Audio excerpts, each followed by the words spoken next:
Welcome back to our channel TMT logics. Second unit గురించి మాట్లాడుకుందాం. ఎవరికైతే మ్యాథ్స్ బాగా వచ్చో వాళ్ళకి యూనిట్ సింపుల్గా వచ్చేస్తుంది. అంటే అర్థమెటిక్ మీన్ అంటే ఏంటి, దాన్ని ఏ విధంగా క్యాలిక్యులేట్ చేస్తాం, దాని గురించి మాట్లాడతాం అంతే. అంతకుమించి ఏముండదు ఇక్కడ. సరే, ఫస్ట్ క్వశ్చన్ ఏంటి? అర్థమెటిక్ మీన్ కదా. అర్థమెటిక్ మీన్ అంటే ఏంటంటే యావరేజ్ అన్నమాట. ఒక ఏదైనా ఒక డేటా తీసుకుంటే దాని యొక్క యావరేజ్ కట్టడమే అర్థమెటిక్ మీన్ అన్న. అర్థమెటిక్ మీన్ని ఎలా కడతారు? సో దీంట్లో ఎన్ వాల్యూస్ అని తీసుకున్నాడు డేటాని, దాంట్లో x1 x2 అనే వాల్యూస్ ఉన్నాయి. శాంపుల్ మీన్ని ఎక్స్ బార్తో ఇండికేట్ చేశాడు. సో దానికి సంబంధించిన మీన్ రాయమంటే ఇలా రాశాడు formula. X bar is equal to x by n sigma. Sigma అంటే వీటన్నిటి యొక్క కలయిక, x1 x2 x ఇవన్నీ కలిసిపోవడాన్ని సిగ్మా అంటాం. మ్యాథ్స్ స్టూడెంట్స్కి ఇది అర్థమవుతుంది అన్న. ఎవరైనా సైన్స్ స్టూడెంట్స్ చదువుతున్నట్లయితే కొద్దిగా అర్థం చేసుకోవడానికి ట్రై చేయండి. యావరేజ్ కట్టడం వేరన్నా, అంతకుమించి ఇక్కడ ఏం లేదు.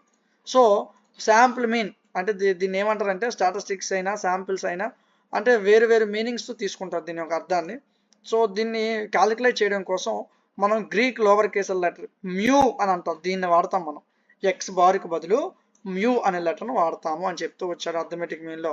సో అంటే ఒక డేటా సెట్ తీసుకుంటాం, సో దానిలో మోస్ట్ కామన్ వాల్యూని తీసుకొని సో దాని యొక్క యాక్చువల్ వాల్యూస్ కట్టి దాని యొక్క డేటా షీట్ని ఒకసారి అబ్జర్వ్ చేశాక లాస్ట్లో ఏం చేస్తామంటే అది లోయెస్ట్ అమౌంట్ ఎంత ఉంది, దాని ఎర్రర్ ఏంటి, మిగతా వాల్యూస్ ఏంటి ఆ డేటా సెట్లో అవి చెక్ చేసుకున్న తర్వాత ఒక ఎగ్జాంపుల్ ఇచ్చాను. నేను ఎగ్జాంపుల్ చూస్తే నీకు అర్థమైపోతుంది. ఇలా ఇచ్చాడు, ఒక స్టూడెంట్కి 64, 69, 72, 72, 75, 65 వచ్చాయి మార్కులు. 6 సబ్జెక్టులో 8 మార్కులు వచ్చాయి. మరి అది యావరేజ్ మార్క్స్ ఏంటంటే ఏం చెప్తాం? ఈ 6ని కలిపేసి ఈ 6 మార్క్స్ కలిపేసి బై 6 వేసేస్తాం, అంతే కదా. సో కలిపేసి బై 6 వేసి 69.5 వస్తుంది. కావాలని క్యాలిక్యులేట్ చేసుకో. ఈ మొత్తం కలిపి 6ను 64, 69, 72, 72, 75, 65 కలిపేసి ఎన్ని సబ్జెక్టులు ఇవి? 6 బై 6 ఎంత వస్తుంది? దీన్నే యావరేజ్ అంటారు, అంతే. నెక్స్ట్ మోడ్ నాన్న. మోడ్ అంటే ఏం లేదు నాన్న, ఏదైతే ఒక నెంబర్ ఎక్కువ ఫ్రీక్వెంట్గా వస్తుందో అదే దాని యొక్క మోడ్ నాన్న. ఇక్కడ చూడరా, 18, 22, 34, 55, 66, 65, 77, 88, 66. ఏ నెంబర్ ఎక్కువ వచ్చిందిరా? 66. సో ఇదే దీని యొక్క మోడ్, అంతే. ఎగ్జాంపుల్ 2. సో ఇంకొక ఎగ్జాంపుల్ కూడా ఇచ్చేది అవసరం లేదు, ఒక ఎగ్జాంపుల్ చాలు మీకు. ఎందుకంటే మీకు ఎగ్జామ్ ఇచ్చేటప్పుడు 2 ఎగ్జాంపుల్స్ ఒక ఎగ్జాంపుల్ అడుగుతారు. నెక్స్ట్ శాంప్లింగ్ డిస్ట్రిబ్యూషన్స్ అంటే ఏంటి?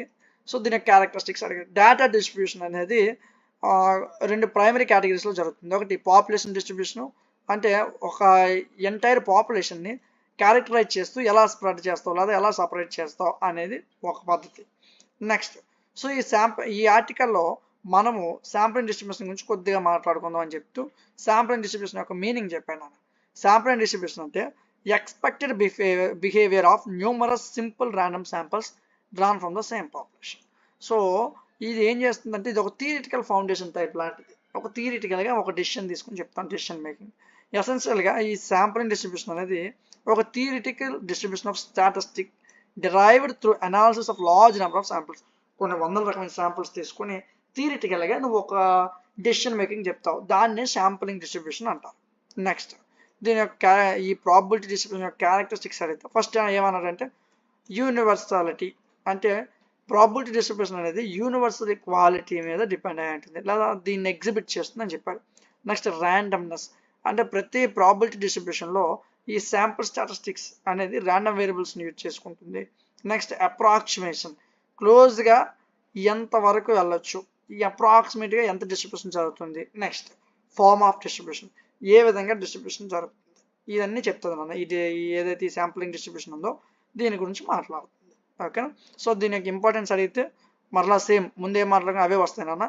శాంప్లింగ్ డిస్ట్రిబ్యూషన్ అనేది significant importance across various facts of statistical analysis. నువ్వు స్టాటిస్టికల్ అనాలిసిస్ చేసేటప్పుడు ఏదైతే ఈ శాంప్లింగ్ డిస్ట్రిబ్యూషన్ ఉందో ఇది ఒక ఇంపార్టెంట్ రోల్ ప్లే చేస్తుంది అని చెప్పాడు, ఓకేనా. Next distribution types of modelling కానీ వీటన్నిటిలో కూడా హైపోథసిస్ టెస్టింగ్లో కానీ వీటన్నిటిలో కూడా ఈ శాంప్లింగ్ డిస్ట్రిబ్యూషన్ ఖచ్చితంగా ఒక ఇంపార్టెంట్ రోల్ని ప్లే చేస్తుంది అని చెప్పాడు. ఫిల్టర్కి, వ్రాపర్కి, ఫ్యూచర్ సెలెక్షన్కి వీటి మధ్యన డిఫరెన్స్ అడిగాడు.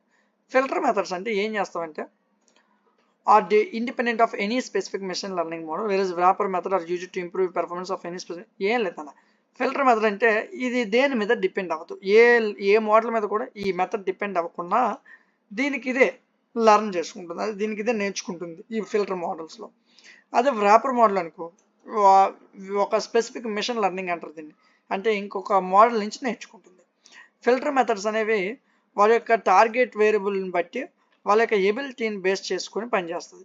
వ్రాపర్ మెథడ్స్ అనేవి వారి యొక్క ఫీచర్స్ని బేస్ చేసుకొని పనిచేస్తాయి. ఈ ఫిల్టర్ మెథడ్స్ ఏవైతే ఉన్నాయో అవి which is insufficient data to capture the statistical correlation between features. ఈ ఫిల్టర్ మెథడ్స్ దానికి సరిపోయినంత డేటా రాకపోతే ఫీచర్స్ మధ్య కోరిలేషన్స్ని చెప్పలేము, నాట్ ఏబుల్ టు ఫైండ్. అదే ఈ వ్రాపర్ కానీ ఎంబెడెడ్ మెథడ్స్ ఉన్నాయనుకో, ఇవి వాటికి కావాల్సినంత డేటా లేకపోయినా ఆ మోడల్ బేస్ చేసుకుని దానికి సంబంధించిన ఎగ్జాక్ట్ ఇన్ఫర్మేషన్ని ఆ ట్రైనింగ్ టైంలో ఇవ్వగలవు. నెక్స్ట్ వ్రాపర్ మెథడ్స్ అయితే ఎక్కువగా కాంపిటేషనల్లీ ఎక్స్పెన్సివ్, దీనికి ఖర్చు ఎక్కువ ఉంటుంది ఫిల్టర్ మెథడ్స్ కింద. ఎంబెడెడ్ మెథడ్స్ కూడా కొద్దిగా ఎక్కువే. Using features selected by wrapper methods. Wrapper మెథడ్స్తో నువ్వు ఫీచర్స్ని సెలెక్ట్ చేసినట్లయితే final machine learning model may increase the risk of overfitting.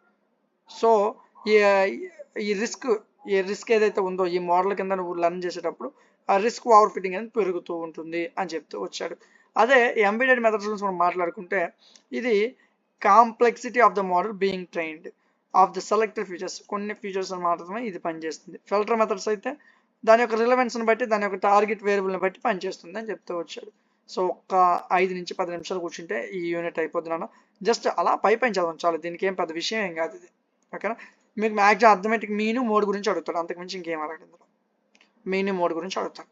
So ఒక చిన్నది ఈ డేటా డిస్ట్రిబ్యూషన్ అంటే ఏంటి అనేది ఒక చిన్న ఐడియా ఉంటే చాలు, ఎక్కువేం అవసరం లేదు. ఓకేనా? సో మనం నెక్స్ట్ క్లాస్లో యూనిట్ 3తో కలుద్దాం. Thank you.